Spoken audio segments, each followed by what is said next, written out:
Hi, this is Julie, and in this video I want to show you an assortment of the hammers, blocks, and dapping sets that we carry at Beadaholique.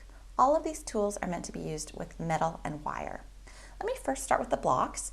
Now these are what you're going to actually set your metal down onto to hammer. So you'll see that they come in a variety of shapes. We've got square, we have round, we have even an anvil.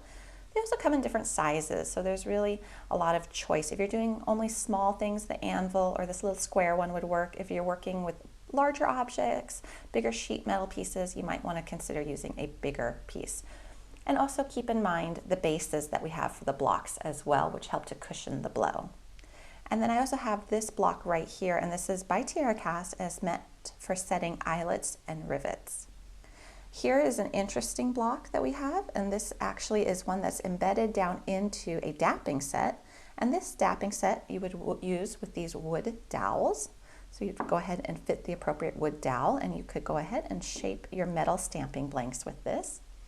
If you're looking for something that's a little bit more heavy duty, we have a steel dapping set.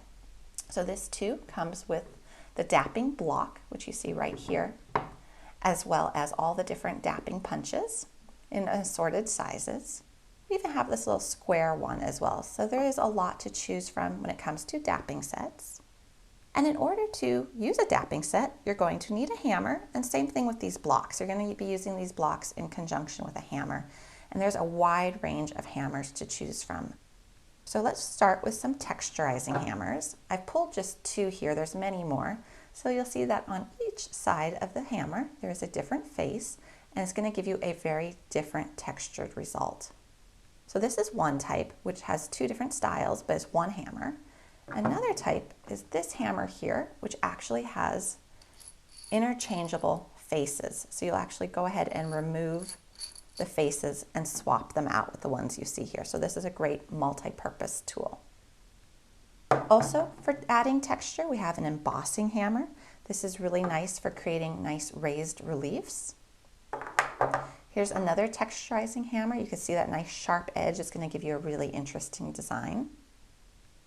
One of my favorite hammers, and I consider this a staple, is the chasing hammer. This one's very easy to use. One side is going to go ahead and flatten and smooth out your metal, whereas the other side will add a little texture, giving it a hammered look. This jeweler's hammer right here is nice because it has a rubber head to it as well as a plastic head. So that's going to avoid scratches when you're flattening out metal. Here is a ball peen hammer. This is one that you'll hear about quite often, and it's great for flattening wire or molding and shaping. I have a brass mallet here. This is really good for shaping and dapping, or if you're doing metal punches, you can use a brass mallet as well. This one's quite substantial and heavy.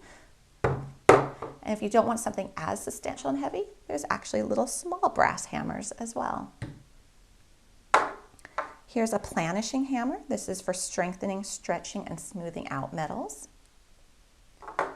A rubber mallet. This would be for light duty work. You're not going to be able to do quite as intensive work as you would with the brass hammer with this, but this is very easy to use. It's not going to mar your metal at all, and it's great for wire forming. Over here, I have a nylon wedge hammer, which is for shaping sheet metal and wire. And the last type of hammer I want to show you is this little guy by Impress Art. He's a brass hammer, but he's particularly good for metal punches. So a lot of different hammers to choose from. You'll really want to think about what purpose are you going to use the hammer for, and then pick the appropriate hammer for that. A lot of these are going to be great for work hardening your metal and flattening your metal. You'll just want to decide if you want to use a brass hammer, a rubber mallet, or you want something like a chasing hammer or something with a plastic or rubber tip to it.